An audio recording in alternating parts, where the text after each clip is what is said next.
না পারি তাহলে পরিণতির জন্য বা শাস্তির জন্য রেডি হতে বলছেন। সেই তিনটা ব্যাপার হচ্ছে আল্লাহ, আল্লাহ রসুল এবং জিহাদ ফিসাবিলিল্লাহ। এই তিনটা জিনিসকে আমরা শুরুই করছেন ওই আয়াতটা দিয়ে, সূরা তওবার 24 নম্বর আয়াত, যে এই তিনটা জিনিসকে 8টা জিনিসের চেয়ে বেশি ভালোবাসতে হবে। সেই 8টা জিনিসের প্রতি ভালোবাসাটা ইনহেরেন্ট, সহজাত, আমাদের সবার ভিতরে আছে, এটাতে দোষের কিছু নাই, থাকবেই আমাদের ভিতরে। কিন্তু যদি এইগুলোর প্রতি ভালোবাসা আমাদেরকে ওই তিনটার থেকে বিমুখ করে রাখে বা ওই তিনটার চেয়ে বেশি হয়, তাহলে আল্লাহ বলছেন শাস্তির জন্য রেডি হতে। তো আমরা একটু পড়ে যাই চট করে যে এগুলো কি। আমাদের বাবারা, আমাদের ছেলেরা, আমাদের ভাইরা, আমাদের স্পাউস যারা ওয়াইফ বা হাজব্যান্ড, আমাদের গোত্র বা আত্মীয় স্বজন, নিকট আত্মীয়, এরা পাঁচটা হচ্ছে মানে এরা পাঁচটা মানুষ বা ব্যক্তি সমষ্টি এরা। আর তিনটা হচ্ছে জিনিস, সেটা কি আমাদের সম্পদ যেটা আমরা জমা করছি, আমাদের ব্যবসা অথবা চাকরি অবলিক যেটাই হোক, এখানে ব্যবসার কথা বলা আছে, আমাদের ব্যবসা যেটাতে ক্ষতি হবে বলে আমরা আশঙ্কা করি, সবাই আমরা চিন্তিত, চাকরি নিয়েও আমরা চিন্তা করি চাকরিটা ঠিক আছে কিনা, ভালো আছে কিনা, এর চেয়ে ভালো কোনোটা করা যায় কিনা, চাকরি। এবং আরেকটা হচ্ছে যে আমাদের ঘর সবাই পছন্দ, যাকে আল্লাহ যেই পরিমাণ বা যেটুকু ঘর দিয়েছেন সেটা তার খুব প্রিয় একটা জায়গা, সেটা তার জন্য একটা আশ্রয়স্থল, তার একটা কমফোর্টের জায়গা, তার একটা রিল্যাক্স করার জায়গা, যার যেরকম সেরকমই, কিন্তু এটা প্যালেস হইতে হবে এমন কোনো কথা নেই। তো এই ঘরের প্রতি একটা ভালোবাসা আমাদের থাকে। এই 8টা জিনিসকে যদি আমরা আল্লাহ রসুল বা আল্লাহর পথে জিহাদ করার চেয়ে বেশি ভালোবাসি, বেশি প্রিয় হয় এগুলো আমাদের কাছে, তাহলে কি বলছেন আল্লাহ, যে then wait till Allah brings his command to pass. আল্লাহর জাজমেন্ট বা আল্লাহর আসার মানে ফয়সালা আসা পর্যন্ত আমাদের বলছেন অপেক্ষা করতে। ফয়সালা মানে এখানে শাস্তির কথা বলা হয়েছে গেল। এরপরে সূরা আহজাবের 6 নম্বর আয়াত, এখানে আল্লাহ বলতেছেন যে রাসূল সাল্লাল্লাহু আলাইহি সাল্লাম আমাদের নিজের চেয়ে বেশি নিকটবর্তী আমাদের জন্য, ক্লোজার যেটা আমরা বলি, নিকট আত্মীয়তা বলি না আমরা, যে নিকট আত্মীয়, নিজের চেয়েও বেশি নিকটতর বলতেছেন সূরা আহজাবের 6 নম্বর আয়াতে রাসূল সাল্লাল্লাহু আলাইহি সাল্লামের কথা বলতেছেন যে নবী হচ্ছেন তোমাদের নিজেদের চেয়েও তোমাদের নিকটবর্তী। তারপরে এখানে আপনার ওমর ইবনুল খাত্তাব তার সেই ঘটনাটা তুলে ধরছেন, যিনি রাসূলকে আয়েশা বলছিলেন যে আমি আপনাকে আমার নফস ছাড়া আর সব কিছুর চেয়ে বেশি ভালোবাসি। আল্লাহ রসুল বললেন যে এটা এনাফ না, এটা হয় নাই, সাফিসিয়েন্ট না। তখন উনি বললেন যে উনি রাসূলকে নিজের চেয়ে বেশি ভালোবাসেন। যিনি রিয়েলাইজ করলেন যে ব্যাপারটা কী হইতেছে, তখন রসুল তাকে বললেন যে হ্যাঁ এখন ঠিক আছে, এখন জিনিসপত্র মানে এখন ওনার অবস্থানটা প্রপার হয়েছে, সঠিক হয়েছে, উনি যেটা বলছেন সেটা। তো এটা আপনার বুখারীর হাদিস যেটা আমরা এখন পড়লাম। তারপরে আরেকটা হাদিস আসতেছে, এটাও বুখারী এবং মুসলিমের হাদিস। এর আগেরটা শুধু বুখারীর হাদিস, এটা বুখারী মুসলিমের হাদিস। তোমাদের কেউই সত্যিকারভাবে বিশ্বাসী না যতক্ষণ পর্যন্ত না তোমাদের কেউই সত্যিকারভাবে বিশ্বাসী না যতক্ষণ পর্যন্ত না আমি তার কাছে তার বাবা, তার ছেলে মেয়ে এবং সকল মানুষের চেয়ে বেশি প্রিয়। পরিষ্কার বলে দিলেন, সকল মানুষের চেয়ে বেশি ভালোবাসার পাত্র আমি। রাসূল নিজে বলতেছেন এই কথাগুলো। এটা হচ্ছে বুখারী এবং মুসলিমের হাদিস। তারপরে বলতেছেন যে এই যে ভালোবাসার ব্যাপারটা, এটা কিন্তু আমাদের কোনো চয়েসের ব্যাপার না। আর যে কোনো মানুষের ব্যাপার এটা চয়েসের ব্যাপার হতে পারে। ধরেন এখন বাংলাদেশের রাষ্ট্রযন্ত্রে যারা আছে, কারো পছন্দ হয় কারো পছন্দ হয় না, সমালোচনা করে, কেউ উল্টাটা তাকে ডিফেন্ড করে।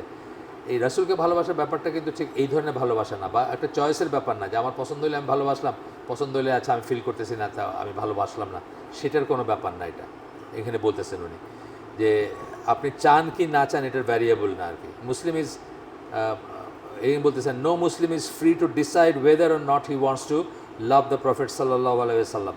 তার কোনো স্বাধীনতা নেই এই ব্যাপারে যে আমি কি ভালোবাসবো কি বাসবো না রাসূলকে। আচ্ছা, এবং যে কোনো মানুষ যার রাসূলের প্রতি দুইটা কথা বলতেছেন, কারেক্ট এবং কমপ্লিট লাভ। একটা বলছেন সঠিকটা, অর্থাৎ নবী সাল্লাল্লাহু আলাইহি সঠিক লাভ না বা সঠিক ভালোবাসা না, বা তার নামে বানোয়াট গল্প বানানো, এটা সঠিক ভালোবাসা না। সঠিক ভালোবাসা হইতে হবে এবং কমপ্লিট এবং সম্পূর্ণ ভালোবাসা যদি থাকতে হবে, মানে থাকতে হবে এটা বলতেছেন। Any person who does not, যার থাকে না সেটা, সঠিক ভালোবাসা এবং কমপ্লিট ভালোবাসা যদি না থাকে in his heart, in fact does not have the proper faith, তার ইমানটা সঠিক না বা শুদ্ধ না, সেই লোক আসলে ইমানের মিষ্টতা, মানে ইমানের সুইটনেস, ইমানকে ভালো লাগা, যেটা একজন মানুষের ইমানকে ভালো লাগার ব্যাপার আছে, দিনকে ভালো লাগার ব্যাপার আছে। দিনকে অনেকের বোঝা মনে হয়, বহু মানুষ আমি জানি দিনকে বোঝা মনে হয়। দিনের রিচুয়ালসগুলো যদি করে সে বাধ্য হয়ে করে, কিন্তু যদি না থাকতো সে খুব ইজ ফিল করতো। এরকম অনেক মানুষ আছে, বিশেষ করে এখনকার টাইম ইজ মানি, যে সময়টা চলতেছে, মানে সময় হচ্ছে পয়সায় রূপান্তরিত হয়, সময়কে পয়সায় রূপান্তরিত করা যায়। তো সেই জায়গাতে মানে এইসব ব্যাপারে খুব বেশি সময় দেওয়া বা চিন্তা করা দিনের ব্যাপারে, এগুলো অনেকেই বিরক্ত হয়, অথবা অনেকে করলেও তারা মনে করে এটা একটা বার্ডেন আর কি, যদি না হইতো তাহলে খুব ভালো হইতো, বা না থাকতো খুব ভালো হইতো। তো তারা আসলে সুইটনেস অফ ইমানটা কোনোদিন ফিল করে না, ইমানের মিষ্টতা, প্রশান্তি যেটা, সেটা তারা বোধ করে না কখনো।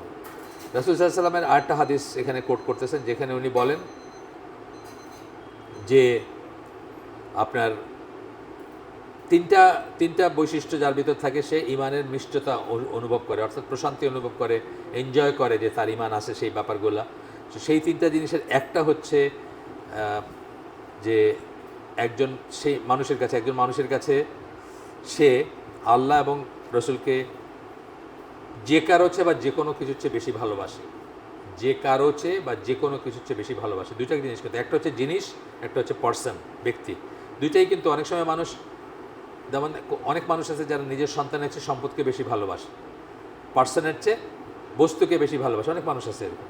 যদি চয়েস দেওয়া হয় যে দুইটার কোনটা রাখবে, সে হয়তো তার সম্পদই রাখবে, এরকম মানুষ আছে দুনিয়ায়। তো যাই হোক, এখানে বলতেছেন এই ধরনের ভালোবাসা যার থাকবে না, সে আসলে আল্লাহর গজব ডাইকা আনবে নিজের উপরে। ওই যে ওই আয়াতটাতে আমরা পড়লাম না, আল্লাহর গজব ডাইকা আনবে, এবং আখেরাতে সে ক্ষতিগ্রস্তদের ভিতর থাকবে। আচ্ছা, এরপরে বলতেছেন যে এই যে জাস্ট একটা ভালোবাসা, মানে আচ্ছা ওনাকে আমার খুব ভালো লাগে,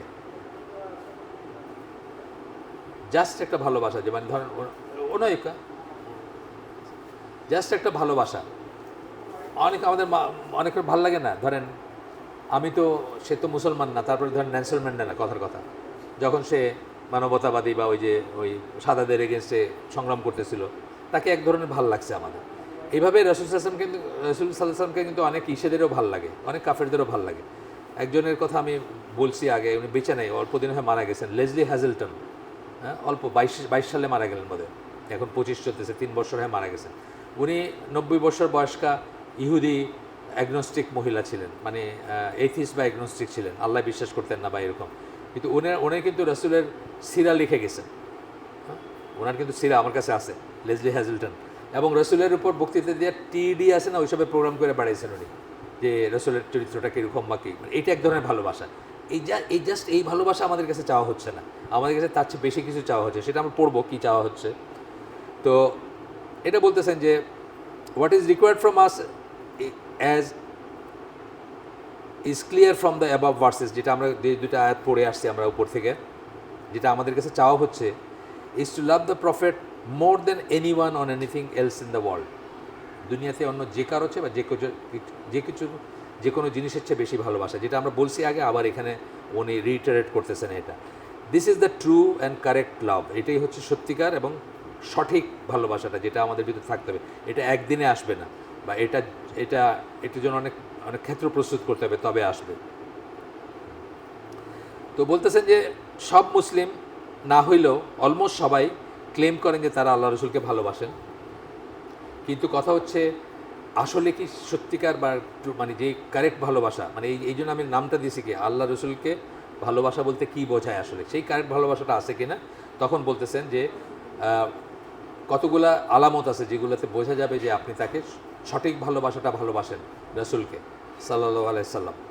প্রথমটা বলতেছেন, taking him as example, following his সুন্নাহ, obeying the commands and provisions. প্রথম কথা হচ্ছে তাকে এক্সাম্পল হিসাবে নিতে হবে, সকল ক্ষেত্রে রোল মডেল মনে করতে হবে তাকে। সেটা করতে পারি না দেখে আমাদের এই জিল্লতি চলতেছে, যা চলতেছে এখন। আমরা সকল ক্ষেত্রে পারি না, নামাজের ক্ষেত্রে হতে পারি, বেশভূষার ক্ষেত্রে হয়তো কিছুটা পারি, এটা তো এগুলো তো হার্ডওয়্যার, কিনলেই হয়। আপনার ভিতরে কী আছে সেটা তো অন্য জিনিস। সকল ক্ষেত্রে তাকে রোল মডেল মনে করতে হবে। একটা জব্বা তো আমি কিনলেই, পয়সা দিয়ে কিনলেই পারি, এটা দিয়ে আমরা ভালোবাসা অনেক সময় প্রকাশ করি, বা একটা পাগড়িও কিনতে পাওয়া যায়, তাই না? কিন্তু আসলে ভালোবাসা কি বলতেছেন, যে তাকে সকল ক্ষেত্রে এক্সাম্পল হিসাবে করবেন, অর্থাৎ আপনার বন্ধু, আপনার রাষ্ট্রনায়ক, আপনার বিজনেস পার্টনার, আপনার সেনাপতি, সব কিছুর ব্যাপারে তাকে রোল মডেল মনে করতে হবে, সকল ব্যাপারে রোল মডেল। তারপরে কি বলতেছেন, ফলোয়িং হিজ সুন্না, তার সুন্নাটা ফলো করবেন। ভালোবাসাটা হচ্ছে এর ভিতরে, সুন্না ফলো করার ভিতরে বোঝা যাবে যে আপনি ভালোবাসেন কি না। প্রথমত আপনাকে জানতে হবে সুন্না কি। অনেক সময় আমরা জানি না সুন্না কি, না জানলে ফলো করবো কীভাবে? আমাদের দেশে ছোটোবেলার থেকে যেগুলো সুন্না যায় না বড়ো হয়েছে, দেখলাম যে পরে কোনোটাই সুন্না না, বা অলমোস্ট কিছুই সুন্না না, যেগুলোকে স্ট্রেস করে মানুষ। ধরেন টুপি মাথায় দেওয়া, টুপি মাথায় দেওয়া কি সুন্না? হ্যাঁ, আদতের সুন্না, কিন্তু এবাদতের যে সুন্না, এখানে যে সুন্না বলতে যা বোঝানো হচ্ছে সেটা তো টুপি দেওয়ার না, এর চেয়ে অনেক ইম্পর্টেন্ট সুন্না আছে না? ডান হাতে পানি খাওয়ার চেয়ে অনেক ইম্পর্টেন্ট সুন্না টুপি মাথায় দেওয়ার চেয়ে। আমরা কয়জন, আমাদের দেশে কয়জন এটা ফলো করি? আমরা আমার দেশের যত রেস্টুরেন্টে যান, যত বিয়েতে যান, যত পার্টিতে যান, যত ওয়ালিমায় যান, সবসময় দেখবেন আপনার বাঁ দিকে পানির গ্লাসটা রাখছে, কারণ এটি আন্ডারস্টুড আপনার ডান হাতে খাবেন, বা হাত দিয়ে পানি খাবেন। অথচ কত কঠিন কথা বলছেন না এটা নিয়ে, শয়তান খায় বা হাতে বলছে। তো যাই হোক, সুন্না আগে জানতে হবে প্রথমত, কোনটা সুন্না, কোন সুন্নার কি স্ট্যাটাস, কোনটা আদতের সুন্না, কোনটা ইবাদতের সুন্না, কোনটা হচ্ছে জাস্ট উনি আরব ছিলেন বইলা, বা উনি ওই হিজাজে ওনার জন্ম দেখে কতগুলো স্বভাব আছে ওনার, এটা খাইতেন ওইটা খাইতেন না, এটা পছন্দ করতেন ওইটা করতেন না, এগুলো আপনি করতে পারেন, এগুলো করার একটা স্বভাব আছে, সেটা হচ্ছে তাকে ভালোবাসার, মানে ওভারঅল তার সব কিছুকে ভালোবাসার স্বভাব। যেমন সাহাবীরা দেখা গেছে এইখানে উনি পা ফেলছেন, তো ওইখানে উনি পা ফেলতে চাইতেছেন পিছনে হাঁটতে গিয়ে, এটা আউট অফ লাভ করতেছেন, কিন্তু এটাকে আল্লাহ কোথাও ইবাদত বলেন নাই, যে এটা করলে 10 নেকি আছে বা 5 নেকি আছে, বা এটা করতে হবে রেকমেন্ডেড, এরকম বলেন নাই। এইসব ব্যাপারগুলো আর কি। খেজুর খাওয়া যেমন একটা ধরতে পারেন, আপনি উনি খেজুর খাইতেন, আপনি ভালোবাসা খেজুর খাইতে পারেন, কিন্তু এটা এই সুন্নাহ মেন করা হয় না এখানে। এখানে মেন করা হয়েছে যে যেগুলা সুন্নাহ বলে উনি বলে গেছেন, যে ইবাদত হিসাবে, সোয়াবেরি হিসাবে, রিওয়ার্ডের কথা বলছেন, বা আদারওয়াইজ ফলো করতে বলছেন। হিজ কমান্ডস অ্যান্ড প্রহিবিশনস, কমান্ডস মানে আদেশ করছেন যেগুলো, প্রহিবিশন নিষেধ করছেন যেগুলো, সেগুলোকে আপনি মানলেন কিনা, তার উপর আমরা বুঝবো আপনার ভালোবাসা আছে কিনা। আলামত এটা, আপনি যদি প্রত্যেকটা জায়গায় সেগুলা মেনে চলেন, তাহলে বুঝবো যে হ্যাঁ, আপনি সত্যিকার তাকে ভালোবাসেন। তো বলতেছেন যে আমরা আসলে সত্যিকার কতটুকু সুন্নাহ আমরা ফলো করি সবাইকে। আগে বললাম যে সুন্নাহ ফলো করতে হলে সুন্নাহ জানতে হবে। তো আমরা our example, or do we prefer to take someone else as an example, follow his teaching instead? আমরা তো অধিকাংশ ক্ষেত্রে অন্য কাউকে এক্সাম্পল হিসাবেই করি। আমাদের বাড়িতে যে পোস্টারগুলো লাগাই, হয়তো আপনাদের বাড়িতে নাই, অ্যাভারেজ বাংলাদেশি মুসলিমদের কথা বলতেছে। ওয়াসিম আকরামের পোস্টার আছে, হয়তো শোয়েব আখতারের আছে, হ্যাঁ, অথবা জেমসের পোস্টার আছে না? জেমস আছেন একজন, এখনও আছে তো না? সে কিন্তু অনেক এইজেড লোক, কিন্তু মানে আমাদের এজ গ্রুপের, সে কিন্তু গোয়িং স্ট্রং আর কি এখন।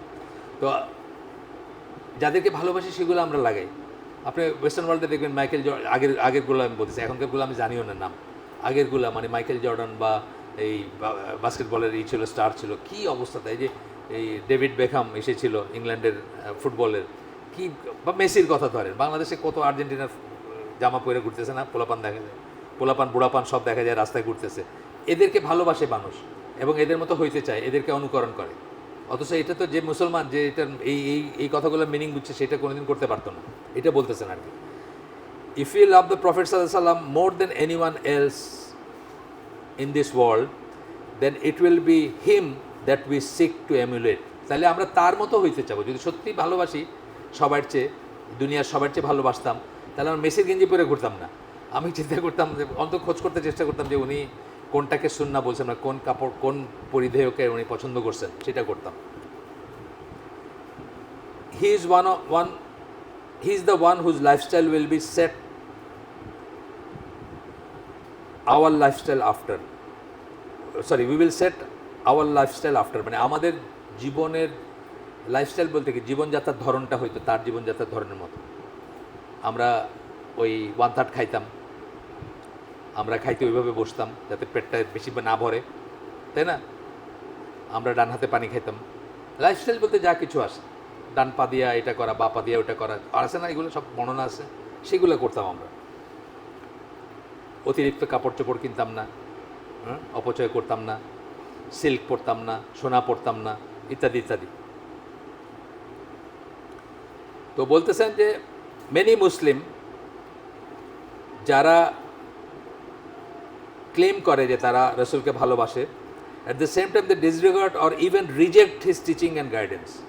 ডিসরিগার্ড করেন মানে অসম্মান করেন এবং রিজেক্ট করেন। এটা তো ইম্পর্টেন্ট না, জাস্ট সিম্পলি দেখাইতেছি আমি আপনাদের। টাকনোর উপরে কাপড় পরা খুব সিরিয়াসলি বলছেন আল্লাহ রসুল, অনেক কটা হাদিসে বলছেন, একটা না।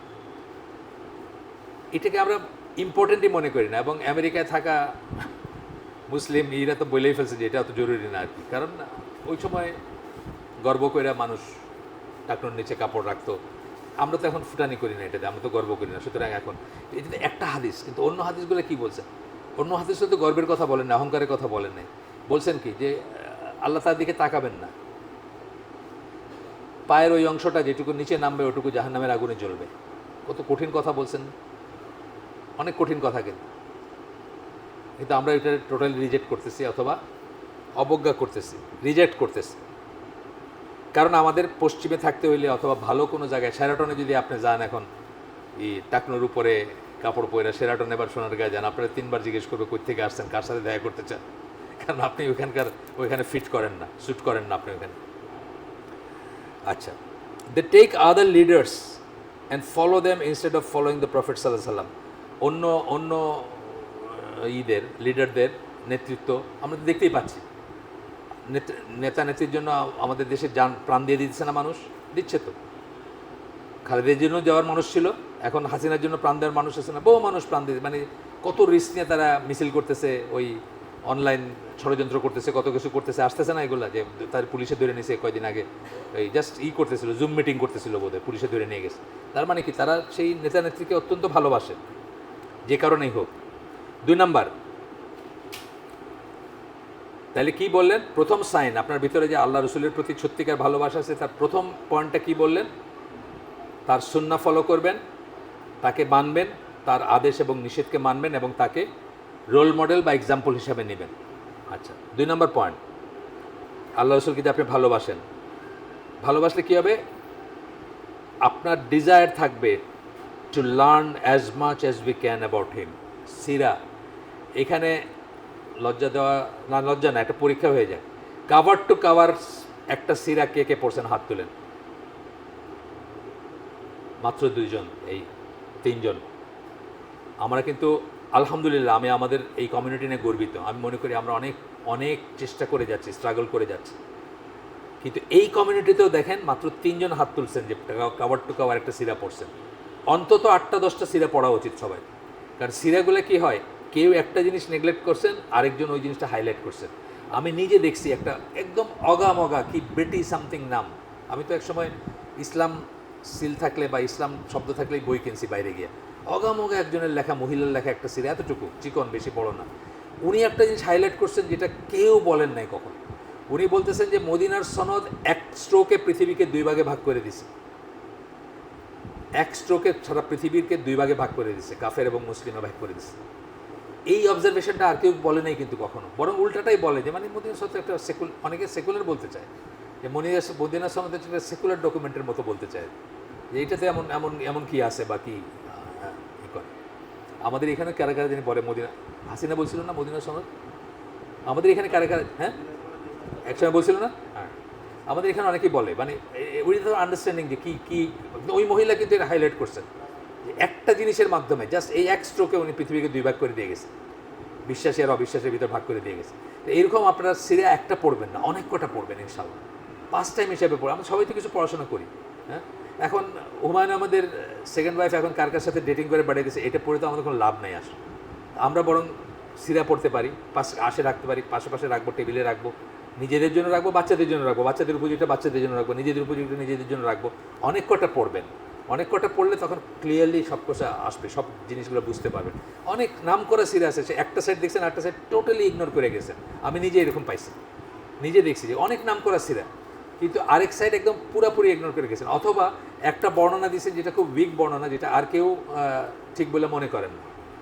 এই মার্টিন লিংসের একটা আছে খুব নাম করা, এটা আবু জাফর যে ফরিদা পারভিনের আগের হাজব্যান্ড, উনি ট্রান্সলেট করছেন মার্টিন লিংসের সিরাটা, মহানবীর মহাজীবন বা এরকম কিছু একটা নাম দিচ্ছেন, অনেক আগে ট্রান্সলেট করছেন, উনি দুইটা সিরা ট্রান্সলেট করছেন।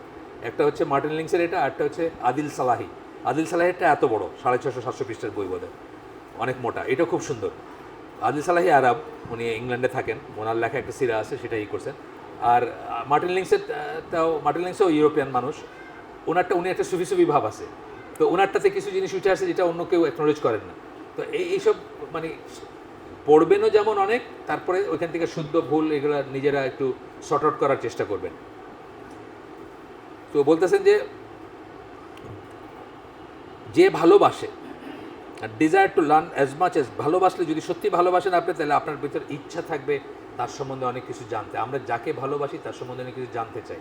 এই যে আমরা জীবনী পড়ি না, অনেকের জীবনী পড়ি না, পড়ি তো, ওইটা বাদ দেন। আমরা এমনি অন্য মানুষের জীবনী পড়ি না, নজরুলের জীবনী ধরেন বা ইকবালের জীবনী ধরেন, এগুলো কেন করে? আউট অফ লাভ কিন্তু মানুষ করতেছে, তার একটা এক ধরনের ভালোবাসা আছে, এক ধরনের পছন্দ আছে এই মানুষটার প্রতি, সে তার জীবনী। ক্রিকেটারদের জীবনী পড়ে মানুষ, ক্রিকেটারদের জীবনী পড়ে, ফুটবলারদের জীবনী পড়ে, আমি দেখছি ওই ঈদের জীবনী পড়ে, আপনার ওই ওয়ার্ল্ড লিডার যারা, আমি একটা যেমন ধরেন হিটলারের জীবনী পড়ছি অর্ধেক পর্যন্ত, আমার প্রিয় বইলা না, মানে আমি জানতে চাইছিলাম যে সে কেন কী করছিল, সেই জন্য এইভাবে পড়ে মানুষ। সেই জায়গায় আপনার যদি লাভ থাকে, সেই ভালোবাসা থাকে আল্লাহ রসুলের জন্য, তাহলে আপনি ইগার হবেন তার সম্বন্ধে জানতে।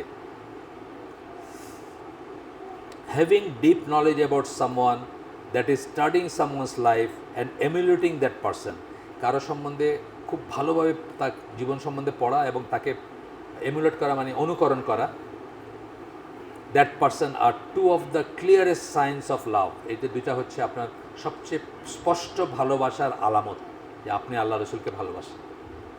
আচ্ছা, সুতরাং আমরা এতদিন না করে থাকলেও, উনি এইখানে বলতেছেন এই যে স্পোর্টস, আমি আগে বলে ফেলছি, ঘরের ভিতরে পোস্টার থাকে মুভি স্টার বা স্পোর্টস স্টারের, ম্যাগাজিন কিনে মানুষ, ট্যাবলয়েড কিনে, ইসে আছে না ইউকেতে সান, মিরর, এগুলো আছে না, বা আমেরিকাতেও আছে, ওইগুলোতে ওইসব খবরই উঠে, সিনেমা অ্যাক্টর কে কী করলো না করলো, এগুলা যাকে ভালোবাসে তার খবরটা একদম ফাইনাল ডিটেলসে বলে দিতে পারবে আপনারা। সে কী টুথপেস্ট ইউজ করে পারলে ওইটাও বলে দিতে পারবে আর কি, মানে এতই নিটিগ্রিটি তারা করে। এটা বলতেছেন এখানে যে don't you notice how many magazines there are that talk about the lifes of movie or sports stars. কত ম্যাগাজিন আছে পৃথিবীতে যেগুলো সিনেমার এইদের তারকাদের অথবা স্পোর্টসের তারকাদের নিয়ে শুধু কথা বলে এবং সেগুলো নিয়েই করে। তারা তারা যা করে তার সব কিছু তারা করতে চায়। এইগুলো দেখেন, গত ওয়ার্ল্ড কাপে দেখছেন না, টেবিলে রাখে, সফট ড্রিঙ্ক রাখে, কোন একটা ওয়ার্ল্ড কাপে জানি, ক্রিকেট ওয়ার্ল্ড কাপে বোধ হয়, টেবিলে সফট ড্রিঙ্ক রাখতেছে, মানে একটা পার্টিকুলার ব্র্যান্ডের সফট ড্রিঙ্ক রাখতেছে, মানে এগুলো এই যে এই স্প্রাইট বা কোকাকোলা মার্কা কিছু আর কি। গেঞ্জিতে দেখবেন তার সাথে কোনো সম্পর্কই নেই, একটা অন্য কিছু একটা জিনিসের নাম লিখে রাখছে। তার মানে কি, তাকে যারা ভালোবাসে তারা এরপরে গিয়ে কী করছে, আমি এটা ইউজ করব, পারলে আপনার টুথপেস্ট পর্যন্ত যায়। আমাদের দেশে দেখেন ওই যে ওয়ালটনের করে, ওই ফ্রিজ না কিসের করে, ক্রিকেট খেলে, আর নাম জানি না আমি, ক্রিকেট খেলে একটা ছেলে, সে ওয়ালটনের করে অ্যাডভার্টাইজ করে, ওই পানি খাইতেছে তামিম ইকবাল, দেখবেন এসে বৈশা কী বলে, বড় পোস্টারে খাইতেছে না পানি, খাইতেছে ওই যে কী বলে মিনারেল ওয়াটার খাইতেছে। এগুলো কি, এগুলো হচ্ছে যারা তাকে ভালোবাসে তারা গিয়ে এগুলো এটাই খাবো, কেন এটা তামিম ইকবাল এটা খায় আর কি, এইটা বলতেছেন আর কি যারা বোঝো। Stars of love, they want to know everything they can about those people. They want to know how they dress, how they eat, what they do in the morning, মানে এই সব কিছু তারা জানতে চায় এবং সেই মতো তাদের জীবনটাকে ওইভাবেই করতে চায়। আপনারা একটা ঘটনা আমি জাস্ট উদাহরণস্বরূপ বলি, মানে মানুষ কোন পর্যায়ে যায় কারো ফ্যান হইতে গিয়ে ভালোবাসা। জন লেননের নাম শুনছেন? আমার বয়সের মানুষজন হয়তো শুনছেন। উনি বিটলস বলে একটা দল ছিল, প্রথম যুগান্তকারী রক মিউজিকের দল বলতে পারেন, হ্যাঁ, পপ মিউজিক, রক মিউজিকের দল, ব্রিটিশ। 1966-এ তারা পিকে উঠে বা মানে প্রকাশ্যে আসে বা করে। তো সেটার একটা লিড সিঙ্গার যে ছিল তার নাম ছিল জন লেনন। নিউ ইয়র্কে থাকতো, পরে ইউএসএ থাকতো, কিন্তু তারা ব্রিটিশ অরিজিনালি। যে লোকটা তাকে মারছে গুলি করে, সে শয়নের স্বপনের নিদ্রায় জাগরণে তাকে আরাধনা করতো এবং তার মতো হইতে চাইতো। এটা করতে করতে একটা সময় সে রিয়েলাইজ করছে যে জন লেনন যতদিন বাইচা আছে ততদিন আরেকটা জন লেনন পৃথিবীতে আসতে পারবে না, থাকতে পারবে না। এই জন্য সে তারা গুলি করে মারি ফেলছে। চিন্তা করছেন মানে কীরকম ক্রেজি, কী বলবো, এটা লাভও বলবো না, এটা কী বলবো, এটা মোহও বলতে পারি। কীরকম ক্রেজি যে আউট অফ তার মতো হইতে চায় আর নিজেকে সে ভাবতে শুরু করছে সে, এবং একসময় ওরে মাইরে ফেলছে যে ও থাকা অবস্থায় সে কোনো দিন জন লেনন হইতে পারবে না। পড়ে দেখেন, হেন্টলে ছিল বোধহয় ওর নাম, আমার যতদিন মনে পড়ে, আই এম নট শিওর, কিলার যে আর কি।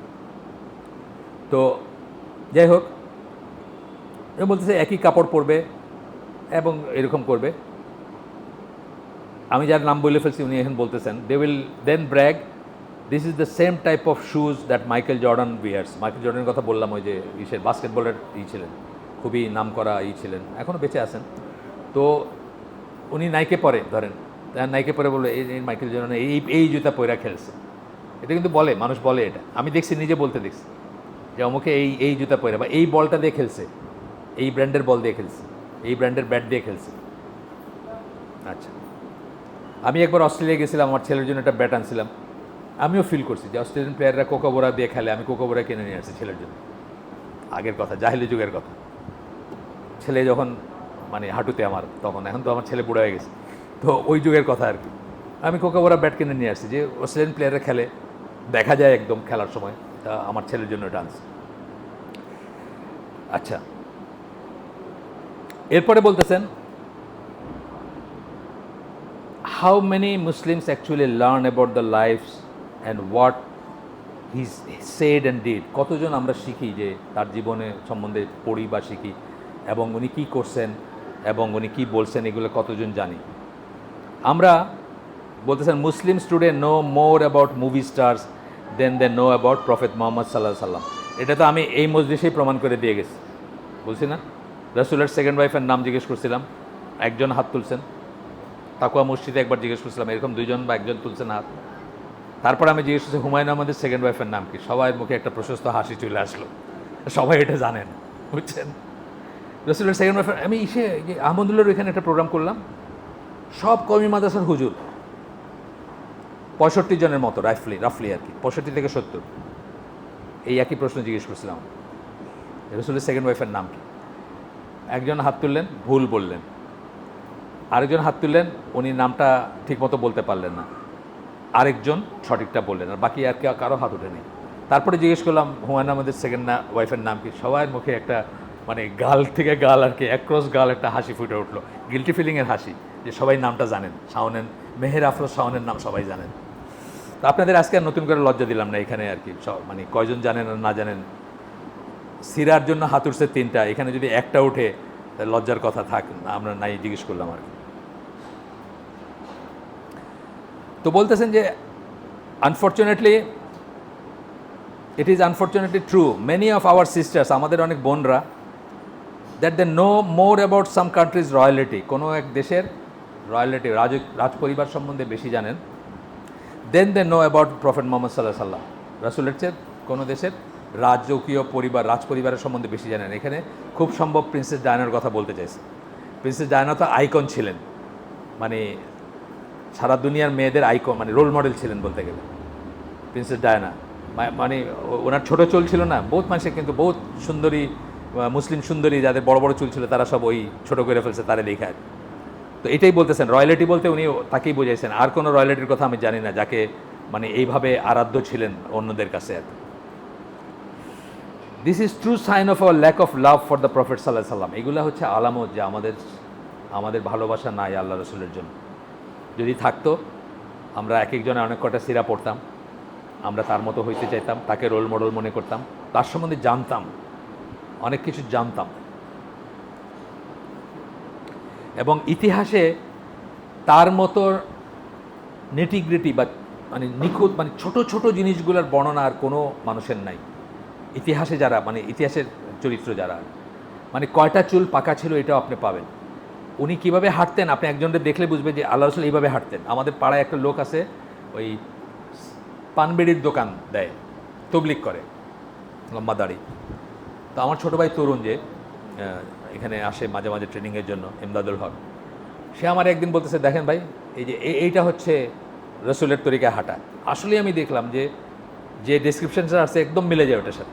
তার মানে কি আপনি এইরকম ফাইনাল ডিটেলসে জানতে পারবেন যে আল্লাহ রসুল কেমন ছিলেন, কী ছিলেন। যদি আপনি সত্যি সত্যি কেয়ার করেন বা পড়েন। তো বলতেছেন যে রাসূলকে বেশি বেশি জানার ইচ্ছা এবং তাকে ভালোবাসার ভিতরে একটা সম্পর্ক আছে, এটা দিয়ে আপনি নিজেকে জাজ করতে পারবেন। তারপরে বলতেছেন যে আপনার এখানে আবার বলতেছেন যে I will leave it to all of you to ask yourself, আমি আপনাদের উপর ছেড়ে দিলাম, নিজেদেরকে আপনারা জিজ্ঞেস করবেন অ্যাবাউট এনিথিং ইউ লাভ, আপনি যেটা পছন্দ করেন ভালোবাসেন, whether it be scientific in a scientific field, it be a scientific field or অথবা entertainer or whatever, and see how you desire to know more and more about that thing that you love, যে কোনো কিছু যেটা আপনি পছন্দ করেন কত জানতে চান আপনি সেটা সম্বন্ধে। হ্যাঁ, মানে আমাদের ভিতরে অনেকে লেখালেখি করেন, তারা ধরেন গ্রিন হাউস এফেক্ট নিয়ে লেখেন অথবা অ্যাস্ট্রোফিজিক্স নিয়ে লেখেন বা অনেক কিছু নিয়ে লেখেন, অনেক ধরনের ব্যাপার আছে, কিন্তু সেখানে আপনি বুঝবেন যে আপনি কতটুকু ভালো। তারপরে বলতেছেন যে then look to yourself, তারপরে ভিতরে তাকায় দেখেন যে how interested you are in knowing more about the prophet সাল্লাল্লাহু আলাইহি ওয়াসাল্লাম, আপনার ভিতরে কতটুকু আগ্রহ আছে রাসূল সম্বন্ধে আরও বেশি জানবেন, সেটা নিজেই নিজেকে বিচার করেন, আমাদের দরকার নাই করেন। 3 নাম্বার,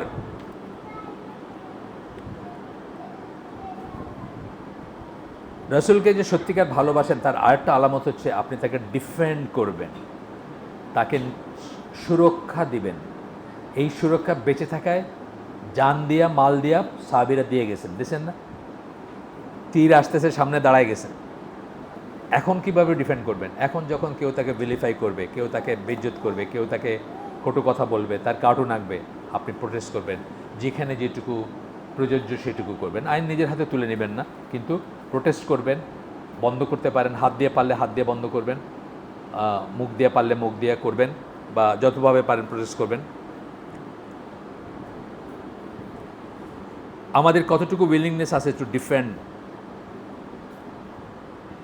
যখন রাসূল বেঁচে ছিলেন তখন তো গেছে, তারা সত্যিকারই দেখায় গেছেন, তারা তাদের জীবন দিয়ে গেছেন, এটা বলতেছেন।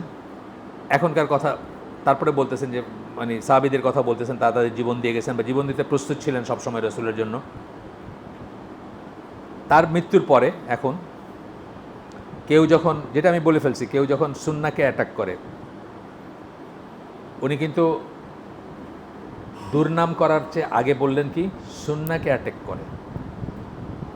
সুন্নাহ যেগুলো প্রপার সেগুলাকে যখন অ্যাটাক করে, সেগুলার বিরুদ্ধ জিনিসটা করে, ইন্নি ওয়াজ্জাহতু নামাজের ভিতরে পড়ার কথা বাইরে পড়ে, যায় নামাজের দোয়া বইলে পড়ে, সুন্নাহকে চেঞ্জ করে দেয়, পরিবর্তন করে দিচ্ছে, বিদাতকে সুন্নাহ বানায় দিচ্ছে, সুন্নাহকে বিদাত বানায় দিচ্ছে। এই সুন্নাহকে ডিফেন্ড করাও কিন্তু রাসূলকে ডিফেন্ড করা আসলে, এটা বলতেছেন। ওইটাতে পরে আসতেছেন, মানে অসম্মান করার কথায় আসবেন পরে। তো বলতেছেন যে যখন ডিফেন্ড ইজ সুন্নাহ, মানে defend the prophet and defend is Sunnah, রাসূলকে defend করবো, তাকে যখন কেউ অসম্মান করতে চাবে সেটাকে ডিফেন্ড করব, এবং তার সুন্নাহকে ডিফেন্ড করব from any kind of attack, যখন কেউ আক্রমণ করবে বা ভিলিফাই করবে সেটা থেকে ডিফেন্ড করব। Anyone who has the true love for the messenger of Allah sallallahu alaihi wasallam must be willing to sacrifice his time, life and wealth to defend the messenger of Allah, Allah's life, honor, teaching and sunnah. যে সত্যি যে claim করে যে সে ভালোবাসে, তার ভিতরে এই আর্টসটা থাকবে যে প্রয়োজনে আমি আমার জীবন দিয়েও এটা রক্ষা করব। কি কি জীবদ্দশায় তার লাইফ, এটা তো আমাদের নাই, এটা স্কোপ নাই আমাদের। এখন কি তার সম্মান, তার অনার, তার শিক্ষা এবং তার সুন্নাহ। বলতেছেন যে এটা একটা অব্লিগেশন, এটা আমাদের উপর ফরজ বা ওয়াজিব।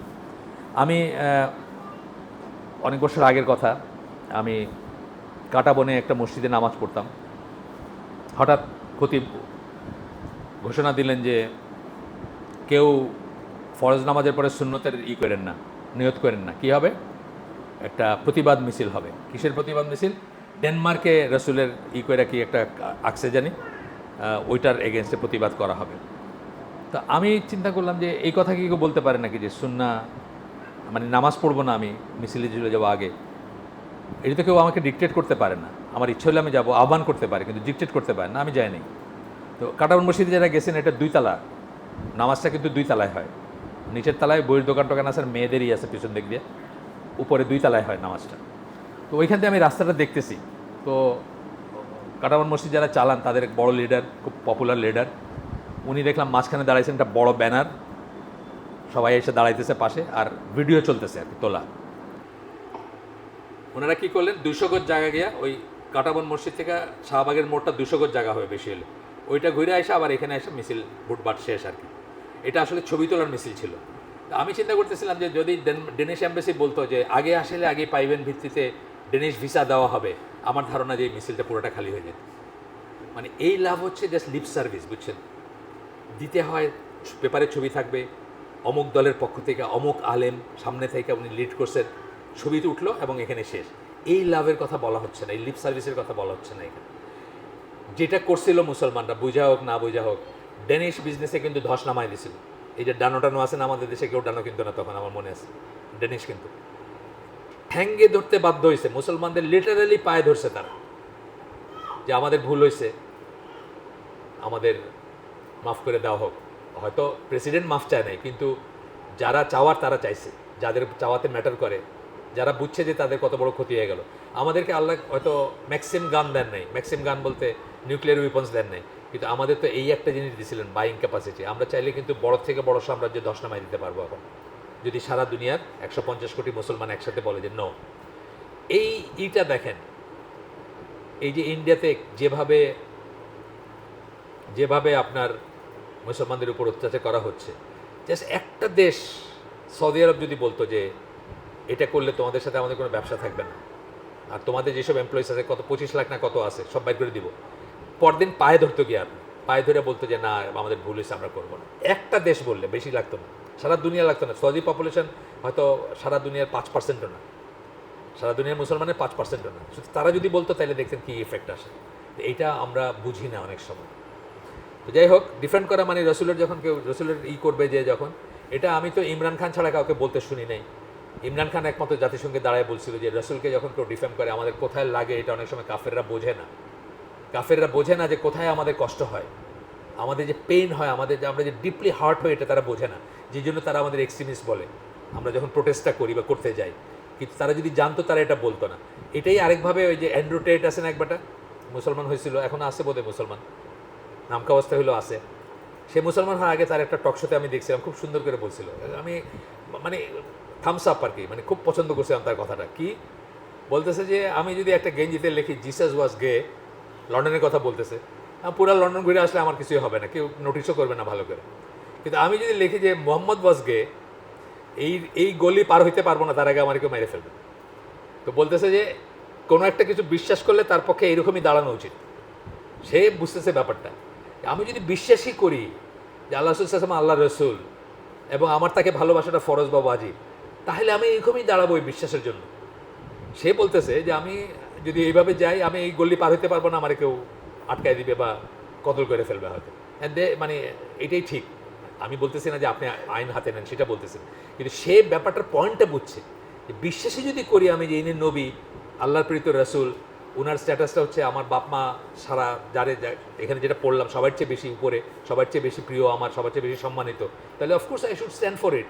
আমি ওটা শুনে আস্তে করে পাশ দিয়ে গেলাম, গিয়ে যে কী করবো, কিতা করবায় বা দুনিয়া এখন বলা হয়ে গেছে, এটা তো বলার কোনো মানে হয় না। যাই হোক, তবে আইন নিজের হাতে তুলে নেবেন না। এই যে রসুলকে অপমান করলে তো হত্যা করা যায়, কিন্তু ওটা কোথায় যায়? ইসলামিক স্টেটে যায়, যেখানে আপনার শাসক এটাকে অনুমোদন করবে, বা শাসক এটা আসলে শাসকের দায়িত্ব। প্রাইমারিলি এই সমস্ত দায়িত্বগুলো হচ্ছে শাসকের। ব্লাসফেমি আইন আছে না, ব্লাসফেমি আইন আছে, সেটার আওতায় নিয়ে আসবে, আনছেও। একদম যে আনে নেই তা না, 2-4জনকে তো আনছে, তাসলিমা নাসরিনকে আনছে, বা এরকম আরও 2-4জনকে আনছে, আনার প্রশ্ন উঠছে। একদম যে আনে নেই তা না, বাট আমাদের এগুলো লিপ সার্ভিস আর কি, মানে আপনারে চুপ করানোর জন্য, যতটুকু খুশি করার জন্য যেটুকু করা যায় সেটুকু আর কি। পাকিস্তানে এটা কিন্তু খুব সিরিয়াস। পাকিস্তানে ব্লাসফেমি আইন যেমন সিরিয়াস, অনার কিলিংও আছে। মানে কান্ডিল বালুচ একটা মেয়ে ছিল, টিকটকার, সে ওই কোন হুজুরের সাথে গিয়ে হুজুরের টুপি মাথায় নিয়ে টিকটকের ইটি তুলছে, মানে আলটিমেটলি ইসলামকে অপমান করছে। তার ভাই তারা মেরে ফেলছে, তার আপন ভাই তারা মেরে ফেলছে, এবং সে পালায় নাই, সে কোর্টে গিয়ে ধরা দিয়েছে, বলছে হ্যাঁ আমি মারছি। ইসলামকে অপমান করছে সে, সেই জন্য। পাকিস্তানে এরকম মানুষ আছে। বাংলাদেশে আমরা একটু একটু একটু লিপ সার্ভিস দিই বা একটু লিকুয়াম, কিন্তু আছে, বাংলাদেশেও আছে, তবে আইন নিজের হাতে তুলে নেবেন না। It's not a good thing যেটা করছে, মানে এটার পর থেকে দেখেন ওইখানে অন্যরকম আইন কানুন প্রণয়নের চিন্তা করতেছে পাকিস্তানিরা, সেটা একটা ব্যাপার আর কি। আইন নিজের হাতে তুলবেন না, বাট প্রোটেস্ট করবেন, যার যতটুকু আছে লিভারেজ আছে সেটাতে করবেন। আর যেটা বললাম, কোনো কিছু না পারলে তো একটা জিনিস আপনাকে তো কেউ জোর করে কিনাইতে পারবে না, পারবে? জোর করে কিনতে পারবে না। 150 কোটি মানুষ যদি যে কোনো দেশ হোক, যেটা যত বড় দেশ, যত বড় ইকোনমি, চায়না 10 নামাই দিবে। যদি 150 কোটি মুসলমান কালকে থেকে বলে যে চায়নার কিছু কোনোদিন কিনবে না, 10 নামাই দিবে। এইভাবেই কিন্তু কাজ করে, মানে ইকোনমিক্স এইভাবেই কাজ করে। বাইং, কিনতেছে কজন? আমাদের দেশটা এত খনির একটা কারণ হচ্ছে আমাদের পপুলেশন অনেক। একটা করে কোকাকোলা বেচতে পারলে 18 কোটি, সপ্তাহে একটা বেচতে পারলে 18 কোটি কোকাকোলা, বুঝছেন ব্যাপারটা? Huge number. কিন্তু জনগণ আলটিমেটলি, কিন্তু মানুষ হচ্ছে বল, মানুষ হচ্ছে মার্কেট, মানুষ হচ্ছে ইকোনমি। এটা আমরা বুঝি না অনেক সময়। মানুষের অভাবে কিন্তু অস্ট্রেলিয়া, কানাডার এখন ইকোনমি ফ্লারিশ করতেছে না, জাস্ট মানুষের অভাবে। কেনার মানুষ নেই, আপনি প্রডিউস করে কি করবেন? অনেক প্রডিউস করতেছেন, কেনার মানুষ নেই। কানাডায় যারা ওই ইস্ট ইউরোপ থেকে গেছিল, সেন্ট্রাল ইউরোপ থেকে, সব আবার ফেরত যেতেছে। আপনি দেখেন আর্টিকেল উঠতেছে এরকম, কানাডায় কোনো কাজ নাই, ফেরত যেতেছে সব। বাংলাদেশ থেকে এখন ট্যুরিস্ট ভিসায় নতুন করে গিয়ে ওখানে খনি বাইর করছে আর। আচ্ছা, আসেন। এরপরে বলতেছেন যে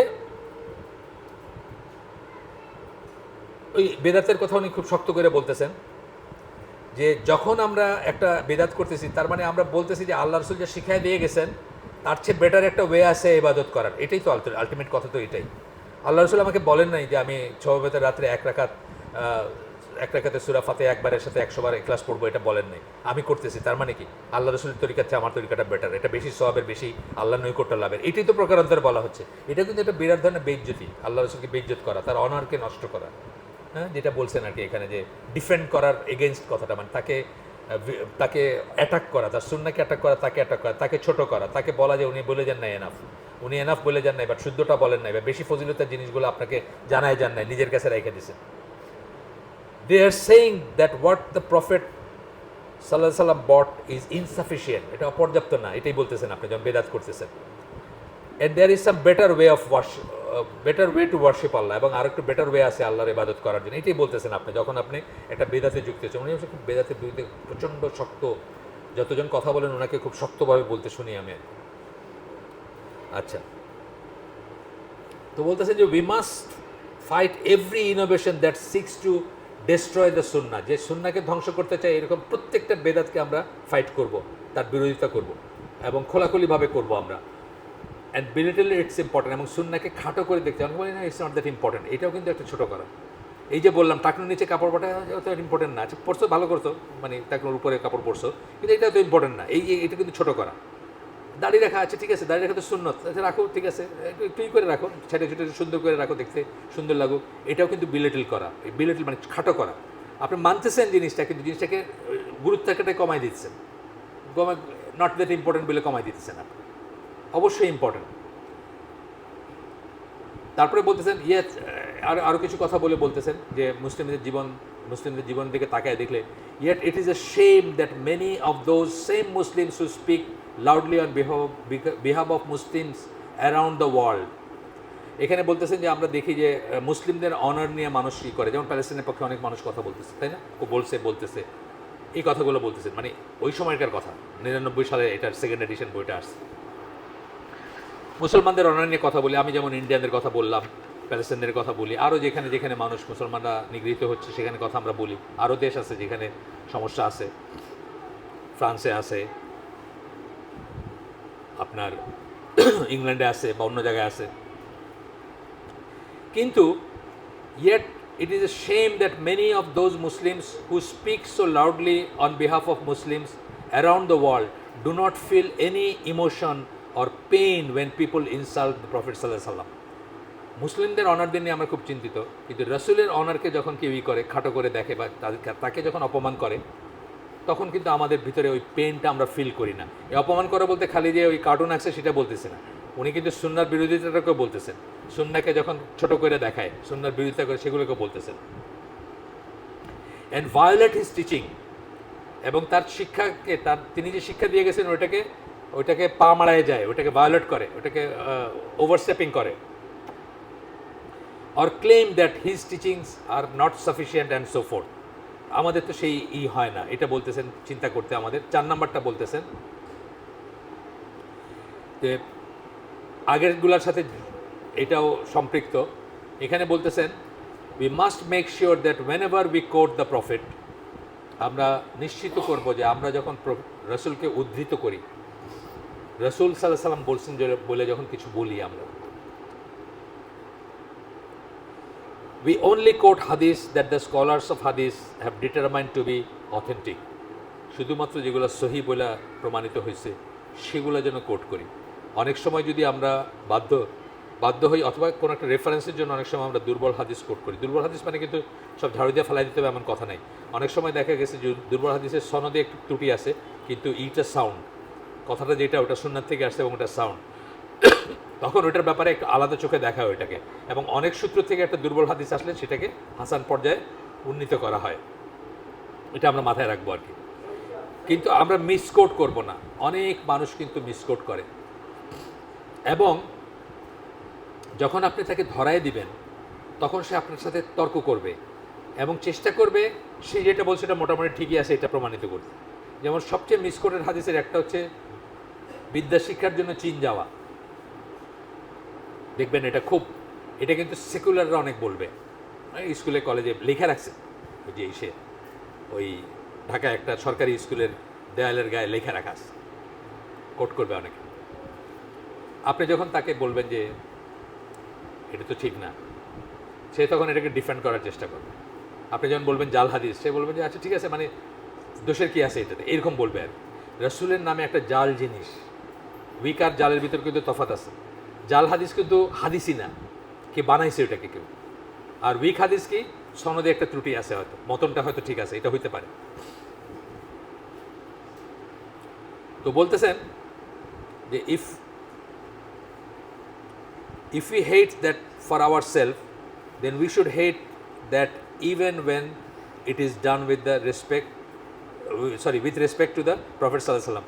আমাদেরকে যে কেউ যখন মিসকোট করে, আপনি গিয়ে ফাহাদরে বললেন যে এনাম ভাই এই কথাটা বলছে, ফাহাদ এসে আমার যে সময় না আমি তো বলি না, এটা আমার কিরকম লাগে না, আমি রেগে যাই না, আমি রেগে যাই তো।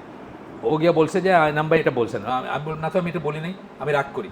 তাইলে আমার চেয়ে যদি আমি রসুলকে বেশি ভালোবাসে থাকি সত্যি, তাহলে রসুলকে মিসকোট করাটা ইকুয়ালি আমার রিয়েকশন হওয়া উচিত ছিল, অথবা ইকুয়ালি অপরাধ বোধ হওয়া উচিত ছিল যে করতেছে তার, যে মিসকোট করাটা কত খারাপ জিনিস। আচ্ছা, এরপরে বলতেছেন যে যারা ক্লেম করেন যে তারা রসুলকে ভালোবাসেন, তাদের অনেকেই এই জিনিসগুলাকে খুব লাইটলি নেন, যে জন্য আশেকে রসুল, আওলাদে রসুলরা আমাদের দেশে কী সব করে বাড়িয়ে দিয়েছে, যেটার সাথে সুন্নার কোনো সম্পর্ক নেই, রসুলের কোনো সম্পর্ক নেই। যশনে জুলুসের থেকে শুরু করে 300 ট্রাক দিয়া 360 দিন ধরে, নাকি 60 দিন ধরে বোধ হয়, 60 দিন ধরে, সরি 360 না, 60 দিন ধরে মিলাদুন্নবী চলতেছে। হ্যাঁ, 60 দিন, তাই না? রাজারবাগ শরীফ, তারপরে আপনার ওই 300 ট্রাক কইরা ওইটার উপরে সবুজ টুপিওয়ালা পোলাপান উঠায় দেওয়া, সকল ঈদের বড় ঈদ, এটা তো স্লোগানই হয়ে গেছে। তো এই জিনিসগুলোর কথা বলতেছেন, এই জিনিসগুলো চিন্তার ব্যাপার। এগুলাকে লাইটলি নেওয়ার কোনো উপায় নাই, মানে হালকাভাবে নেওয়ার কোনো উপায় নেই। কি আছে, কি সমস্যা আছে, আমরা তো ভালোবাসাই দেখাচ্ছি, এটা বলার কোনো উপায় নেই। ভালোবাসা দেখানোরও যে পদ্ধতি আল্লাহ রসুল বলে গেছেন, সেই পদ্ধতিতে দেখাইতে হবে। আল্লাহ বলছেন না, যদি আমাকে ভালোবাসো, যদি তোমরা আল্লাহকে ভালোবাসো, তাহলে কী বলছেন? রসুলকে ফলো করো বলছেন, তাই না? বলেন নাই তো আমি আল্লাহকে ভালোবাসি, ওই গান গাইতে বলেন নাই। ওই পাকিস্তানের খুব পপুলার এইসব গানগুলো, ওই যে ওই কাওয়ালি প্লাস এই যে ওর নাম কি, নুসরাত ফতে আলী খান, এই বাংলাদেশে যেটা আসছিল ওটা চাচা, বাংলাদেশে এটা আসছিল না, রাহাত ফতে আলী খান প্রোগ্রাম করে গেল, এটার চাচা, কি ডিভোশনাল আর কি, ওগুলো দেখা মানুষ আহাউ করতেছে, গান গায়া রসুলকে ভালোবাসতেছে আর কি, আশেকের রসুল, আবার আওলাদের রসুল পাওয়া যায় আমাদের দেশে। তো এইগুলো বলতেছেন যে আমরা যদি এইসব ম্যাটারকে লাইটলি নেই। এইখানে আগে একটু জিনিস ভুলে গেছি বলতে, এই যে মানুষের জন্য, প্যালেস্টাইনের জন্য আপনার খুব দুঃখ হয়, এটা নিয়ে বেলাল ফিলিপসের 3 মিনিটের একটা ভিডিও আছে, যে প্যালেস্টাইন উদ্ধার করবা কিসের জন্য, মানে মুসলমানকে ভালোবাসা, সেই জন্য তো। তোমার ভালোবাসা ডিজার্ভ করে কে বেশি? রসুল নাই, তাই না? রাসূল খুব কঠিন ভাষায় বা হাতে পানি খাওয়াকে নিষেধ করছেন। আমাদের কয়জন মুসলমান এটা জানে বা এটা মানে? 3 মিনিটের একটা ভিডিও, যে আগে তুমি রসুলকে ভালোবাসা, যাকে সবচেয়ে বেশি ভালোবাসার কথা, তাকে ভালোবাসা, তার একটা কঠিন আদেশ, যেটাতে বলছেন যে শয়তান ডাইন হাতে খায়, এই বা হাতে খায়, সরি, সেটা ত্যাগ করে তুমি ডান হাতে পানি খাওয়ার অভ্যাস করে দেখাও, তারপরে প্যালেস্টাইন উদ্ধার করতে যাও। 3 মিনিটের একটা ভিডিও আছে, এইবারের না, এই প্যালেস্টাইনের ক্রাইসিস না, আগের করা আর কি, বেলাল ফিল্মসে পাবেন, খোঁজ করলে পাবেন, দরকার হলে আমার থেকে চায় নিতে পারেন। তো যাই হোক, কোথায় ভালোবাসা দেখাবেন এবং কিভাবে দেখাবেন, এটা একটা ব্যাপার। আমি আগেই বলছি যে ওয়াইফের প্রতি ভালোবাসা, গোলাপ ফুলে ভালোবাসা, আইসক্রিম ভালোবাসা, তিন ধরনের ভালোবাসা। রসুলের ভালোবাসা এই তিনটার কোনো ক্যাটাগরিতে পড়ে না। এটার জন্য ওই যে বললাম যে যাকে আমি যত বেশি জানবো তত বেশি ভালোবাসবো। ভালোবাসার পেছনে দুইটা কারণ থাকে, একটা হচ্ছে বিউটি, একটা হচ্ছে পারফেকশন। সৌন্দর্য এবং পারফেকশন মানে নিখুঁত, এই দুইটা রসুলের ব্যাপারে আমরা কীভাবে জানবো? সিরাত থেকে জানবো। সৌন্দর্য বলতে কি, তার চেহারা কত সুন্দর ছিল এটা তো জানবো না, তার চরিত্র কত সুন্দর ছিল, চেহারাটাও সুন্দর ছিল সেটাও জানবো, সেটাও পার্ট অফ ই, কিন্তু সেটা তো আর দেখার উপায় নাই। কিন্তু আমরা কি অনুভব করতে পারবো, তার চরিত্র কত সুন্দর ছিল, হ্যাঁ, এবং আরেকটা কি, পারফেক্ট ছিল কত, যে কথাটা বলছেন কখনো কথার কন্ট্রাডিক্ট করে নাই, যা বলছেন সেটা করে দেখাইছেন। বা ওয়াকিং কোরআন, যেটা ওয়াক দ্য টক একটা কথা আছে ইংরেজিতে, বড় বড় বক্তৃতা দিচ্ছ, এটা চালায় দেখাও, ওয়াক মানে হাঁটায় দেখাও আর কি, কথাটারে হাঁটায় দেখাও, তার মানে কথাটারে কাজে পরিণত করায় দেখো, এটা একটা ইংরেজি ফ্রেজ, ওয়াক দ্য টক। তো এই জিনিসটা উনি দেখাই দিয়ে গেছেন আমাদের, কোরআন হচ্ছে তার চরিত্র। তো এইসব যত জানবো আমরা, আমাদের ভালোবাসাটা তখন গ্রো করবে তার জন্য, বা আরও বেশি বেশি হবে। এরপর একটা হাদিস আসতেছে, আপনার শেষ করে দিব, আমি প্রায় শেষের দিকে, আমরা 5 মিনিটের ভিতরে শেষ করে দিব। এখানে আল্লাহ রসুল বলতেছেন, এটা বুখারী এবং মুসলিমের হাদিস, whoever intentionally ascribes anything false to me shall take his seat in the hellfire. যে আমার নামে ইচ্ছাকৃতভাবে কোনো মিথ্যা কিছু আরোপ করে, সে জাহান্নামে তার আসন বানায় নেবে। মিথ্যা কিছু আরোপ করার ভিতরে কী আসবে? ধরেন এভাবে কইতেছেন হাত মেলানোটা সুন্নাহ, এটা মিথ্যা আরোপ না? এটা তো মিথ্যা আরোপ। আরেকটা ভার্সনে এরপরে বলতেছেন যে আরও অন্যান্য নারেশনে, authentic narration, in some authentic narration, ওগুলো অথেন্টিক, যেখানে ইন্টেনশনালি ওয়ার্ডটা নাই, এবং এটা সাহাবিরা খুব ভয় পাইতেন। আনইনটেনশনালি বললেও আপনি জাহান্নামে আপনার আসন বানায় নেবেন, এটা সাহাবিরা মনে করতেন।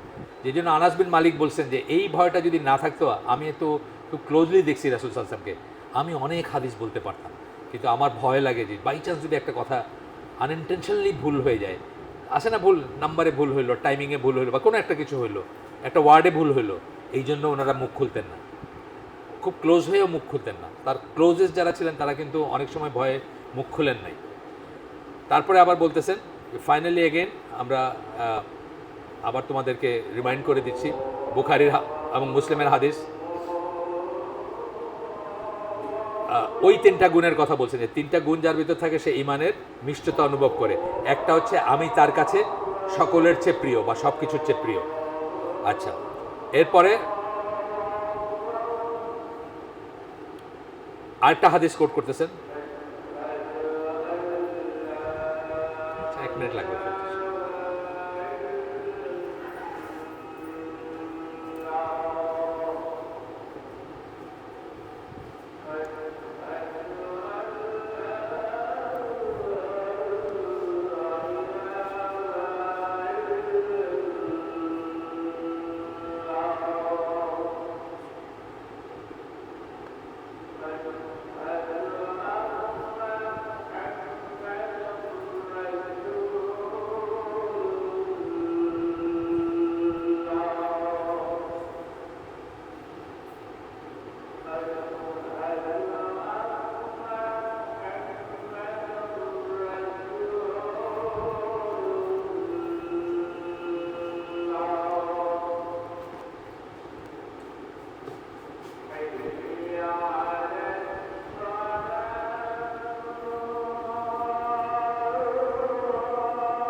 আমরা শেষে চলে আসছি একদম।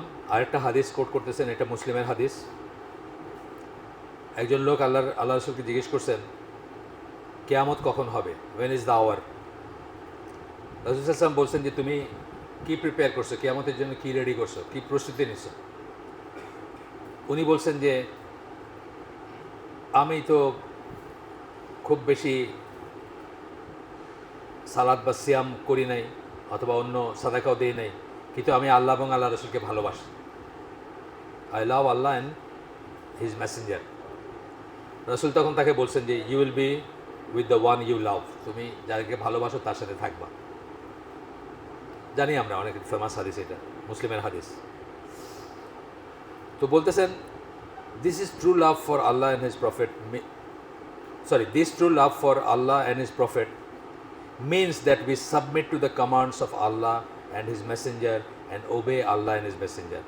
এই সত্যিকার ভালোবাসা আল্লাহ এবং রসুলের, যেটা এই সাহাবী বলাতে আল্লাহ রসুল বুঝছেন যে তার সেই ভালোবাসা আছে, সেটা কি যে আল্লাহ এবং আল্লাহ রসুলের কমান্ড যেগুলো, আদেশ যেগুলো, সেগুলোর কাছে আমরা আত্মসমর্পণ করব এবং আল্লাহ এবং আল্লাহ রসুলকে আমরা মেনে চলব। তারপর একদম লাস্টে এসে বলতেছেন যে যদি আমাদের যদি এইরকম সিনসিয়ার ভালোবাসা থাকে আল্লাহ এবং আল্লাহ মেসেঞ্জারের জন্য, রাসূলের জন্য, তাহলে সেটা কী করবে, will allow us to be joint with him in the hereafter, তার সাথে আমরা একসাথে থাকার আশা করতে পারি আখেরাতে, বলে দোয়া করে শেষ করে দিচ্ছেন। সুবহানাকা আল্লাহুম্মা বিহামদিকা আশহাদু আল্লা ইলাহা ইল্লা আনতা আস্তাগফিরুকা ওয়া আতুবু ইলাইক। আমরা যে শুনলাম তার ভিতরে ভালো কিছু শুনে থাকলে সমস্ত প্রশংসা আল্লাহর, আলহামদুলিল্লাহ। খারাপ কিছু শুনে থাকলে সমস্ত ব্যর্থতা আমার এবং সেটা শয়তানের তরফ থেকে। আল্লাহ আমাদেরকে তৌফিক দেন যে ভালো শুনলাম তার উপর আমল করার। আসসালামু আলাইকুম ওয়া রাহমাতুল্লাহি ওয়া বারাকাতুহু।